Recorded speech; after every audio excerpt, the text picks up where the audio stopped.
Saludos y bendiciones, queridos amigos, hermanos y familias. Acá les saluda su hermano Esteban Fuente Alba. Quiero dar inicio a este breve estudio con una pregunta. ¿Cuánto es lo que sabemos del arrebatamiento de la iglesia? ¿Cuánto es lo que sabemos del arrebatamiento de la iglesia? Y con esa pregunta como base vamos a dar inicio a este estudio. Así que le invito a estar atento, a tomar su lupa, su lápiz y su cuaderno, porque será muy interesante. Primera de Tesalonicenses, capítulo 4, verso 13 al 18, vamos a fundamentar nuestro estudio. Tampoco queremos, hermanos, que ignoréis acerca de los que duermen, para que no os entristezcáis como los otros que no tienen esperanza.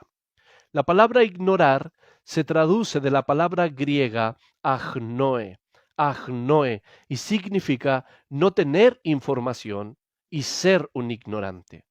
Muchas veces las personas escuchan la palabra ignorante y se ofenden con facilidad, pero entendamos, la palabra ignorante sencillamente significa ignorar ciertas cosas, ignorar ciertos asuntos. Entonces el apóstol Pablo está diciendo, tampoco queremos, hermanos, que te mantengas ignorante acerca de los que duermen. Ahora veamos qué significa la palabra dormir, de los que duermen. ¿Por qué es tan importante esto? Porque muchos por ahí están enseñando que todas aquellas personas que han fallecido literalmente están durmiendo en un estado inconsciente y se apoyan en esta palabra. Pero desde el original griego está diciéndonos algo totalmente distinto.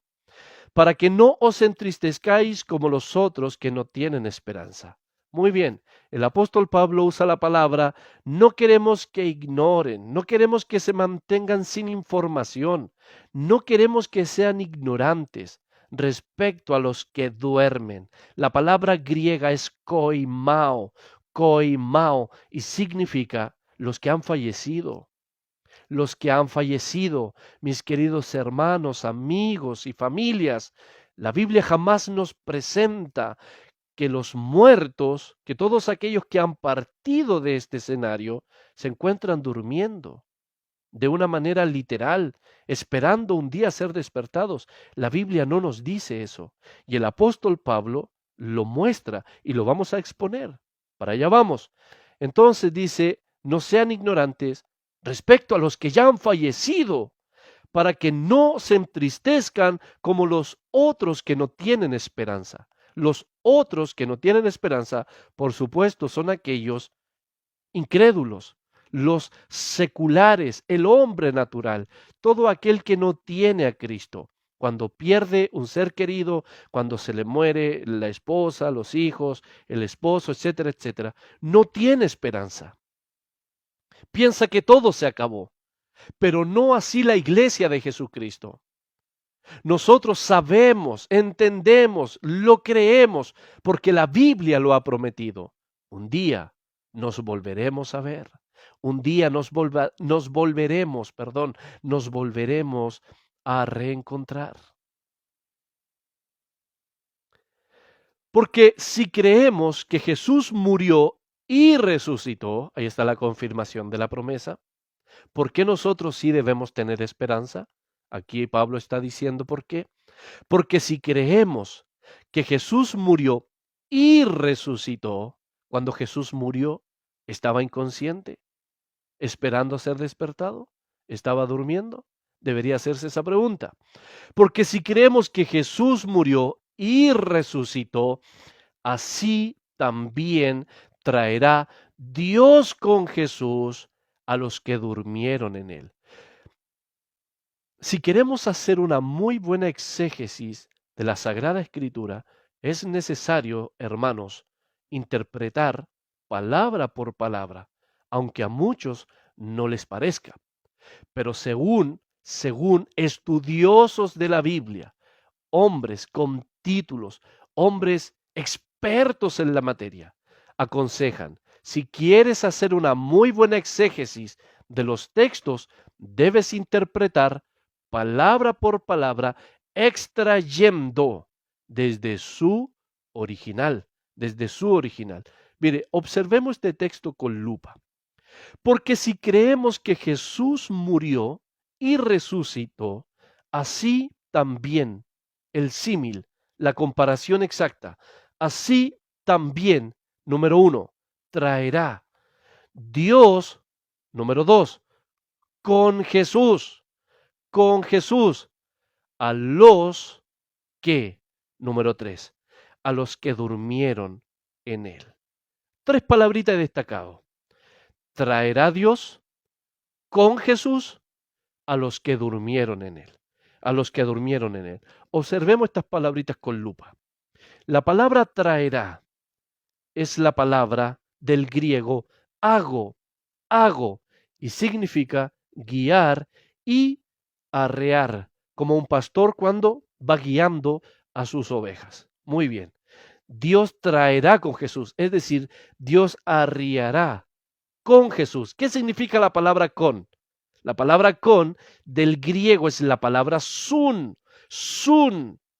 Y esta palabrita del griego, aunque es muy pequeñita, tiene un significado tremendo. Denota unidad, unión, junto a. Entonces, parafraseando el texto, Dios arreará junto a Jesús. ¿A quiénes? Junto a Jesús. ¿A quiénes? A los que durmieron en él, koimao del griego, a los que han fallecido en él, a los que han muerto en Cristo.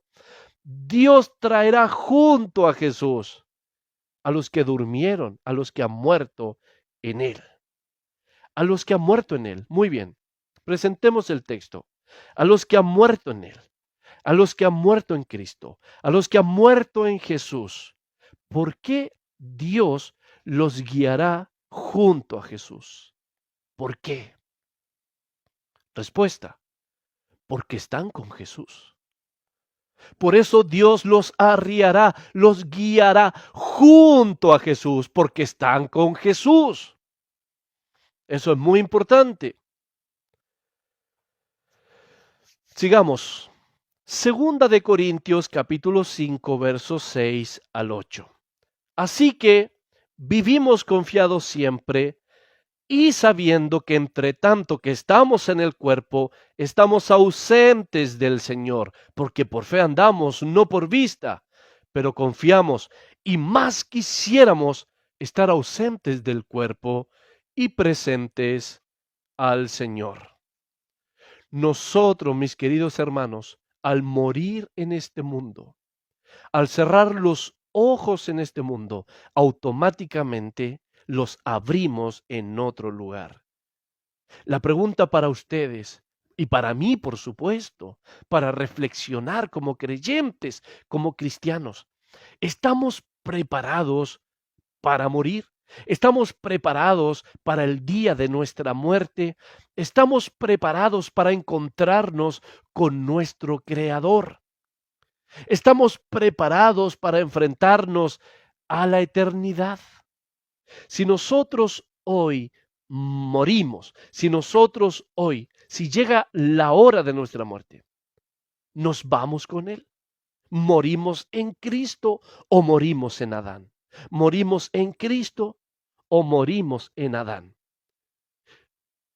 Vamos a simplificar la pregunta. Si morimos hoy, ¿morimos con o sin Cristo en nuestra vida? ¿Morimos con o sin Cristo en nuestra vida? Examinémonos, examinémonos. Entonces, debemos saber esto. No existen estados intermedios. Si morimos aquí, si cerramos los ojos aquí, automáticamente abrimos los ojos en otro lugar. Y ese lugar va a depender de en quién morimos. Si morimos en Cristo, abrimos los ojos en el colpos, en el paraíso.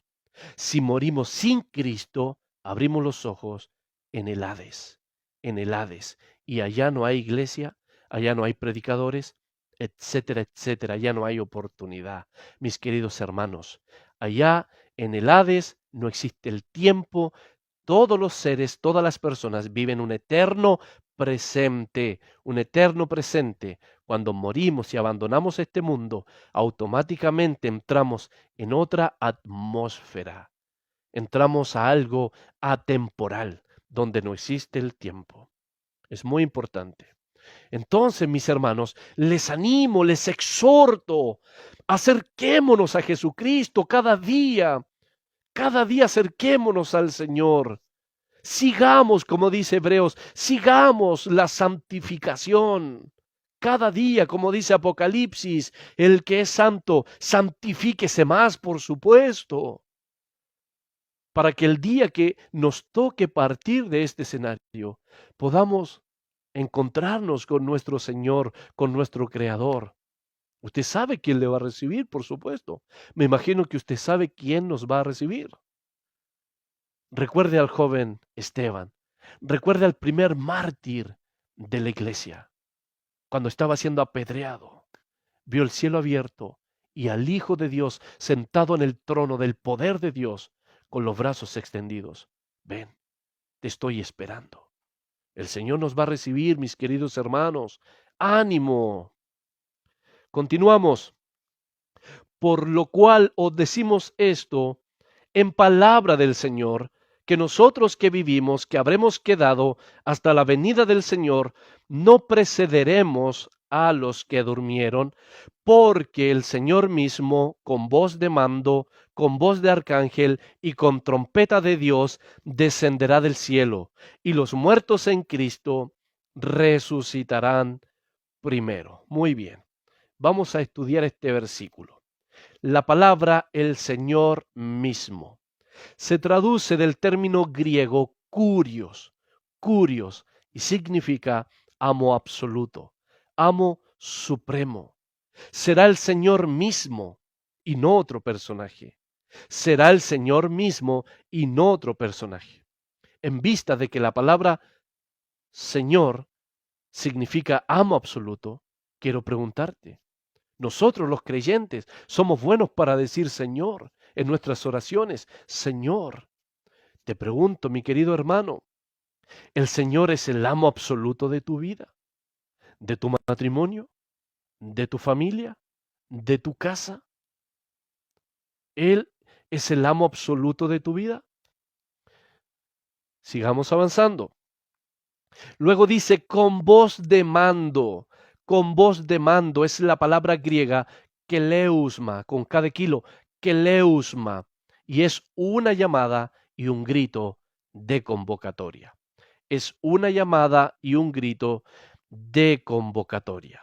Se cree que es una llamada para que los cuerpos corruptos, para que los cuerpos corruptibles se levanten incorruptibles, se levanten incorruptibles, y también será una llamada para que los cuerpos mortales, los que están vivos, sean transformados en cuerpos inmortales, en cuerpos inmortales.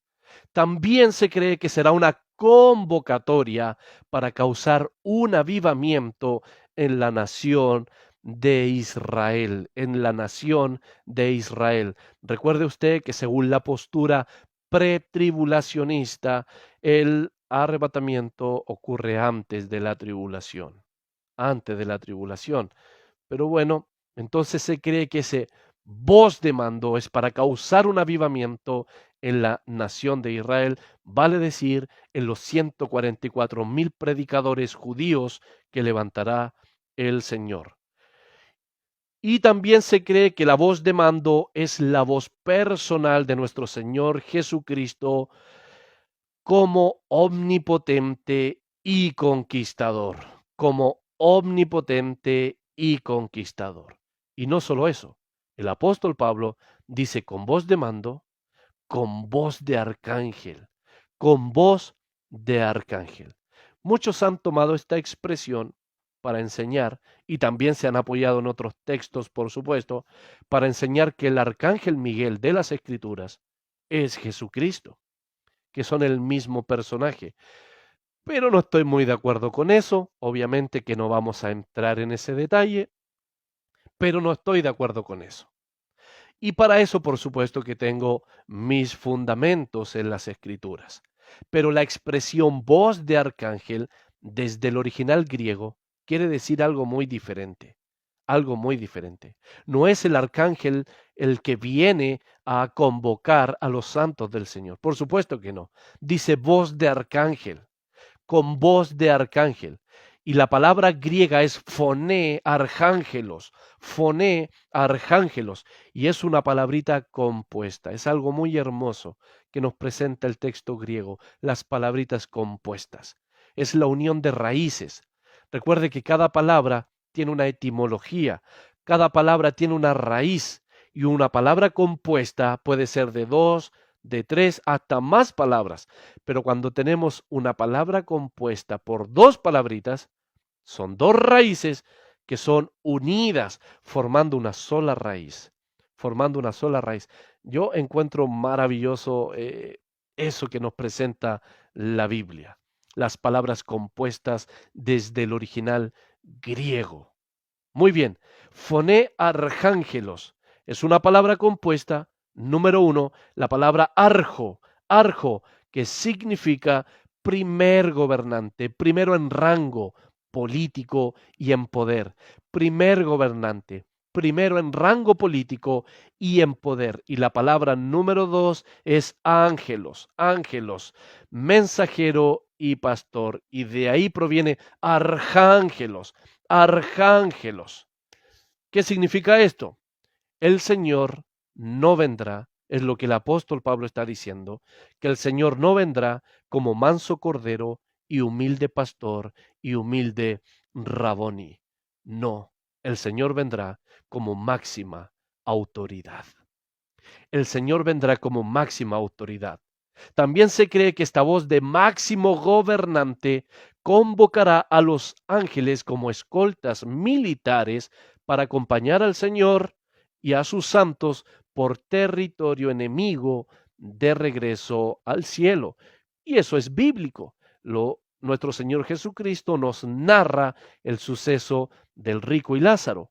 Y ahí podemos observar quiénes vienen a buscar a Lázaro, el mendigo, ángeles del Señor, y lo más probable para guiarlo por territorio enemigo.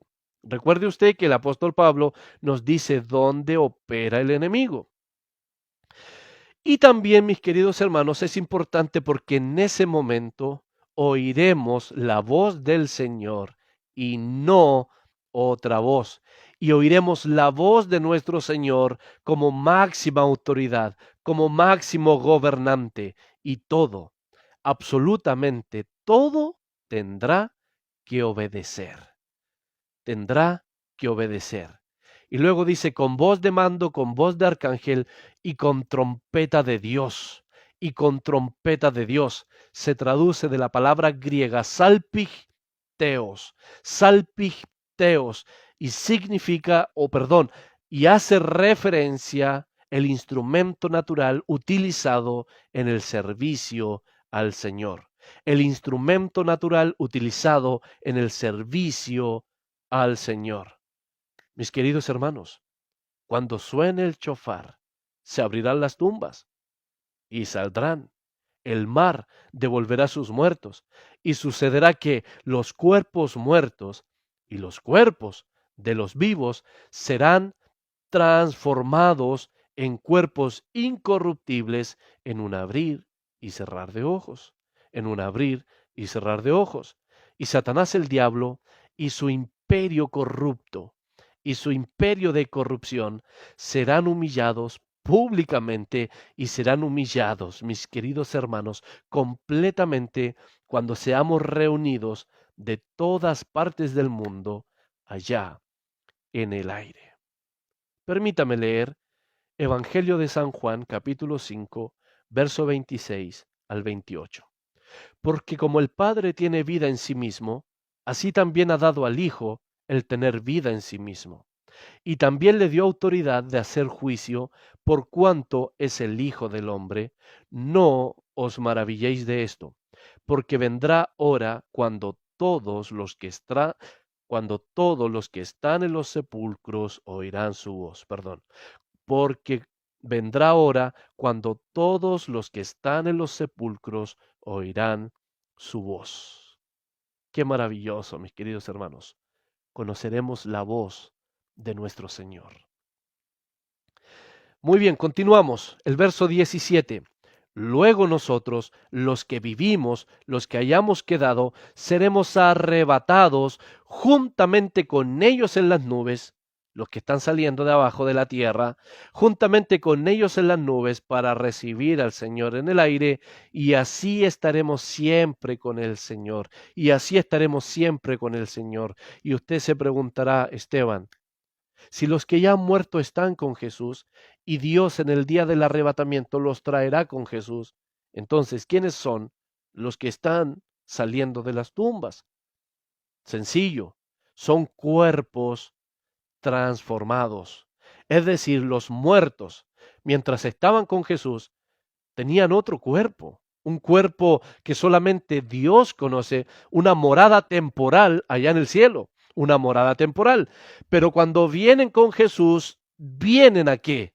A buscar sus cuerpos. Y estos cuerpos son resucitados y son cuerpos corruptos, transformados en cuerpos incorruptibles. Los que han muerto en Cristo, Dios los traerá con Jesús. Ellos vienen a buscar sus cuerpos. Ellos vienen a buscar sus cuerpos y nosotros los que estamos vivos seremos transformados. Seremos transformados. Muy bien. La palabra arrebatados es la palabra griega harpazo, harpazo, y significa apoderarse de, llevarse consigo. Eso significa seremos arrebatados, apoderarse de. Es saquear la tierra. ¿Y qué es lo que Dios va a saquear de la tierra? A su iglesia, a su iglesia. La palabra nubes, seremos arrebatados y estaremos en las nubes, es la palabra griega nefele, nefele, y significa día nublado. Por supuesto, mire, podemos especular si es literal o espiritual, no lo sabemos, pero sí de algo estamos seguros, es que el día del arrebatamiento de la iglesia será un día gris para Satanás y su imperio corrupto. Será un día gris, un día nefele, será un día nublado. ¿Para qué? Para recibir al Señor en el aire. Ojo con esto, para recibir al Señor en el aire. Apántesis, air, dice el texto griego. Apántesis, air, y significa literalmente que es un encuentro, una reunión en el aire. Es un encuentro, una reunión en el aire. Hermano, escuche esto. Será una reunión en la esfera de Satanás. Será una reunión en la esfera de Satanás, en el aire. Y esta reunión en el aire es un desafío abierto, un desafío público al diablo en su propio territorio. Dígame si esto no es humillante. Por supuesto que sí. Y el verso 18 dice, por tanto, alentaos los unos a los otros con estas palabras, con estas palabras. El misterio del arrebatamiento expuesto a la iglesia es para alentarse los unos a los otros con estas palabras. La palabra alentaos se traduce de la palabra griega parakaleo, y significa amonéstense, anímense, consuélense, pero también deben exigirse. También deben exigirse. Eso es lo que significa la palabra alentaos, amonestar, animar, consolar y exigir. Y exigir. Debemos alentar y debemos exigir a los que están cómodos, a los que están pasivos en la iglesia, esperando nada más la venida del Señor. Entonces, mis queridos hermanos, pensar en el arrebatamiento de la iglesia no debe producir terror en el creyente. Es más, esta enseñanza debe animarnos y debe entusiasmarnos y alentarnos a buscar más de nuestro Señor, de nuestro Señor. Y Primera de Corintios capítulo 15, versos 51 al 54 dice: He aquí os digo un misterio. He aquí os digo un misterio. No todos dormiremos, pero todos seremos transformados. El arrebatamiento de la iglesia es un misterio. El arrebatamiento de la iglesia es un misterio, y es un misterio, mis queridos hermanos, revelado solamente a un apóstol, y no cualquier apóstol, al apóstol Pablo, el apóstol de los gentiles, el apóstol de la iglesia gentil, nosotros. Es por algo que el apóstol Pablo expone esta verdad a la iglesia gentil, porque es un misterio para la iglesia, para la iglesia. Y este versículo también nos está diciendo que existirá una generación de creyentes que no gustarán ni experimentarán la muerte, la muerte. Pero ojo, sí, todos seremos transformados. Transformados es la palabra griega alazo, alazo, y significa que seremos mudados, cambiados, seremos diferentes, tomaremos otro aspecto, tendremos otra naturaleza, por supuesto, la celestial, la celestial. En un momento, en un abrir y cerrar de ojos, a la final trompeta, porque se tocará la trompeta, y los muertos en Cristo, y los muertos serán resucitados incorruptibles, y nosotros seremos transformados. El arrebatamiento de la iglesia ocurrirá en un abrir y cerrar de ojos. ¿Podemos calcular ese tiempo? ¿Podemos calcular ese tiempo? Hágase una idea. El ojo humano tarda entre 400 milisegundos, entre 400 milisegundos en completar un parpadeo. Eso es entre 3 y 4 décimas de segundo. Entre 3 y 4 décimas de segundos. Y una persona puede parpadear entre 2 o 3 veces por segundo. 2 o 3 veces por segundo. Y algunos hasta 5 veces por segundo. Todo eso va a depender del músculo que tenga ahí en su ojo. Entonces el Espíritu Santo, por medio de la pluma inspirada, utiliza esta expresión, el abrir y cerrar de ojos, para decirnos que el arrebatamiento será repentino y rápido, repentino y rápido. Y el verso 53, porque es necesario que esto corrupto se vista de incorrupción. Ahí están los muertos. Porque es necesario que esto corrupto se vista de incorrupción, los que han muerto. Y es necesario, dice Pablo, que esto mortal se vista de inmortalidad, los que están vivos. Y el verso 54, y cuando esto corruptible se haya vestido de incorrupción, y esto mortal se haya vestido de inmortalidad, entonces se cumplirá la palabra que está escrita: sorbida es la muerte en victoria. Los que han muerto deben venir a buscar sus cuerpos para que se cumpla esta palabra: sorbida es la muerte en victoria. Debemos reflexionar, mis queridos hermanos. Debemos reflexionar. Quiero decirles algo, como su hermano en Cristo, con mucho amor, cariño, con mucho afecto. El arrebatamiento de la iglesia sucede en cualquier momento. ¿Estamos preparados para irnos con el Señor? ¿Estamos preparados para irnos con el Señor? ¿Estamos preparados para volar a su encuentro? Ya es tiempo. Ya es tiempo de rendir y entregar nuestra vida enteramente a Jesucristo, hermanos. Hoy es el momento para que podamos escapar del sufrimiento eterno. Hoy es el momento de decidir abandonar nuestra pereza, decidir abandonar nuestra comodidad y seguir al Hijo de Dios, negarnos a nosotros mismos y tomar nuestra cruz y seguirle, por supuesto. Dice su palabra: vengan luego, dice el Señor, y estemos a cuenta. ¿De qué color son tus pecados? No importa, dice Cristo. No importa de qué color sean tus pecados, de qué tamaño, cuál es la gravedad, cuál es el calibre. Ven luego, dice el Señor, y estemos a cuenta. Y estemos a cuenta. Vamos a suponer, mis queridos hermanos, si Cristo apareciera hoy mismo, ¿nos vamos con Él? ¿En qué estamos ocupando y desgastando nuestro tiempo? Oramos con fervor al Señor. Leemos nuestra Biblia con pasión, con ansias. ¿Damos más tiempo a Dios que a nuestros asuntos seculares? Hoy es el momento de que corras a Cristo. Te saluda y se despide tu hermano Esteban Fuente Alba. Bendiciones.